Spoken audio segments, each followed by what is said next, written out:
Saint Ann's polytechnic Chirala కళాశాలలో గురువారం polytechnic విద్యార్థులకు ఘనంగా జాబ్ అచీవ్మెంట్స్ డే నిర్వహించారు. ఈ సందర్భంగా 2023-24 సంవత్సరంలో డిప్లొమా ఫైనల్ ఇయర్ పూర్తి చేసుకున్న విద్యార్థుల్లో 73 మంది ప్రముఖ కంపెనీలైన Valeo friction materials, Godrej consumers private limited, HL Mando, TVS Sundaram fasteners limited, Surya electronics వివిధ సంస్థలకు ఎంపికయ్యారు. ఈసీఈ, ట్రిపుల్ సివిల్, మెకానికల్ బ్రాంచీలకు చెందిన విద్యార్థులకు జాబ్ ఆఫర్ లెటర్స్ అందించడం జరిగిందని కళాశాల principal doctor K Jagadish Babu తెలిపారు. ఉద్యోగాలు సాధించిన వారిలో కొందరికి అత్యధిక వార్షిక వేతనం 3,32,525 సరాసరి వార్షిక వేతనం 2 లక్షల వరకు సాధించారని తెలిపారు. వీరిలో కొందరు ఇప్పటికే ఉద్యోగాలు చేరారని తెలియజేశారు.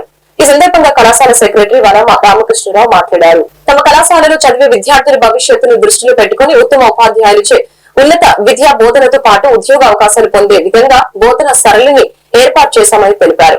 కార్యక్రమంలో diploma deputy director doctor K Vijayabhaskar Reddy, DPO N Purnachandrarao తదితరులు పాల్గొన్నారు.